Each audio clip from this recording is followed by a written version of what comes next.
সোমবারের শুনানিতে বিচারপতি সূর্যকান্ত এবং বিচারপতি জয়মাল্য বাগচির বেঞ্চের মন্তব্য, এসআইআর নিয়ে কমিশন এবং রাজনৈতিক দলগুলোর মধ্যে বিশ্বাস একটা বড় ইস্যু হয়ে উঠছে। প্রক্রিয়ায় অংশ নেওয়ার জন্য রাজনৈতিক দলগুলোর কাছে আবেদন জানানো হয়েছে। বিহারের এসআইআরে বাদ পড়া ভোটারদের নাম নথিভুক্তকরণ, আপত্তি কিংবা দাবি জানানোর সময়সীমা সরকারিভাবে শেষ হলো সোমবার। এই আবহে আরজেডি সাংসদ মনোজ ঝা এবং আসাদুদ্দিন ওয়েসির দল এআইএমআইএম এসআইআরে ভোটার তালিকায় সংশোধন, আপত্তি, দাবির সময়সীমা বৃদ্ধির দাবিতে সুপ্রিম কোর্টে মামলা করেছিল।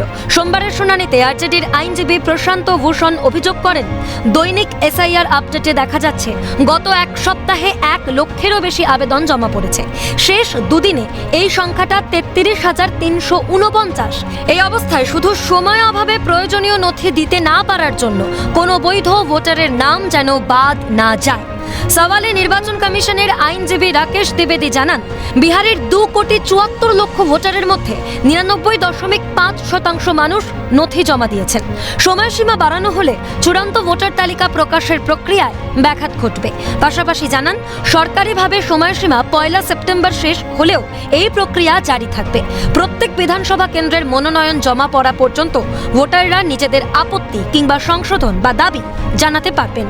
কমিশনের এমন বক্তব্যের পরেই বিচারপতি সূর্যকান্ত এবং বিচারপতি জয়মাল্য বাগচির বেঞ্চ নির্দেশ দেয়, এসআইআর প্রক্রিয়ায় রাজনৈতিক দল এবং ভোটারদের সাহায্যের জন্য বিহারের লিগ্যাল সার্ভিসেস অথরিটিকে প্যারালিগ্যাল স্বেচ্ছাসেবক নিয়োগ করতে হবে। এই ব্যাপারে 8 সেপ্টেম্বরের মধ্যে জেলা শাসকদের কাছে রিপোর্ট দিতে হবে স্বেচ্ছাসেবকদের। সোমবারের শুনানিতে আবেদনকারীদের আরজেডির আইনজীবী প্রশান্ত ভূষণ দাবি করেন, 36টি অভিযোগ করা হয়েছিল কমিশনের কাছে।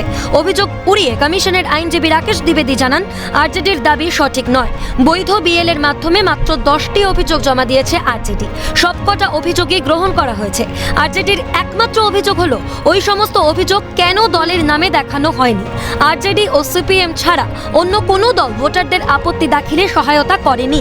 এর সঙ্গেই কমিশনের আইনজীবীর সংযোজন, খসড়া তালিকা থেকে নাম বাদের জন্য রাজনৈতিক দলগুলো আবেদন করছে, নাম অন্তর্ভুক্তির জন্য আবেদন করা হয়নি। পাশাপাশি কমিশন জানিয়েছে, যে সমস্ত ভোটার অসম্পূর্ণ নথি দিয়েছেন 7 দিনের মধ্যে তাদের নোটিশ পাঠানো হবে। নির্বাচন কমিশনের অবস্থানে স্পষ্ট, এসআইআর প্রক্রিয়ায় নাম তোলার ক্ষেত্রে আরও সময়সীমা চায় বিহারের মানুষ। অভিরূপা হাজরা ও ইন্দ্রাণী দাশগুপ্তের রিপোর্ট, ক্যালকাটা নিউজ।